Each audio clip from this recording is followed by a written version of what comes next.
Komitmen di dalam persekutuan. Filipi 2 ayat 3-4. Sebaliknya, hendaklah dengan rendah hati yang seorang menganggap yang lain lebih utama daripada dirinya sendiri. Dan janganlah tiap-tiap orang hanya memperhatikan kepentingannya sendiri, tetapi kepentingan orang lain juga. Dalam satu persekutuan itu terdiri dari beberapa pribadi dengan latar belakang dan karakter yang berbeda-beda. Dibutuhkan beberapa komitmen supaya persekutuan itu boleh menjadi berkat dan tempat di mana kita terus bertumbuh di dalam Tuhan. Yang pertama, kejujuran. Lebih mudah bagi kita untuk tetap diam ketika orang lain di sekeliling kita melakukan satu hal yang salah atau berdosa, dibandingkan dengan berterus terang untuk menyatakan teguran. Amsal 28 ayat 23 dikatakan seperti ini, siapa menegur orang yang akan kemudian lebih disayangi daripada orang yang menjilat. Kejujuran atau keterus-terangan bukan berarti bahwa kita bebas mengatakan apapun yang kita inginkan, di mana saja dan kapan saja yang kita mau. Kejujuran atau keterus-terangan bukanlah kekasaran. Ada waktu yang tepat dan cara yang tepat pula untuk menyatakan atau melakukan segala sesuatu. Paulus harus menegur jemaat Korintus karena mereka bersikap diam. Mereka pasif waktu membiarkan kedursilaan di dalam persekutuan mereka. Yang kedua, persekutuan membutuhkan kerendahan hati.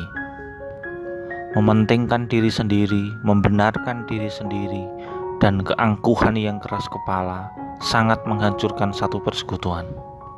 1 Petrus 5 ayat 5. Dan kamu semua, rendahkanlah dirimu seorang terhadap yang lain. Sikap yang tepat di dalam persekutuan adalah sikap rendah hati. Kita bisa mengembangkan kerendahan hati dengan cara yang sangat praktis, dengan mengakui kelemahan-kelemahan kita, dengan bersabar terhadap kelemahan-kelemahan orang lain, dengan terbuka terhadap segala koreksi, dan menunjukkan perhatian kepada orang lain. Kerendahan hati bukan berarti menganggap diri rendah. Kerendahan hati berarti sedikit saja memikirkan diri sendiri. Orang-orang yang rendah hati sangat memusatkan perhatiannya pada melayani orang lain. Mereka tidak memikirkan diri mereka sendiri. Yang ketiga, persekutuan membutuhkan sikap hormat. Sikap hormat adalah menghargai perbedaan-perbedaan kita, saling memperhatikan perasaan sesama, dan bersabar terhadap orang-orang yang menjengkelkan kita.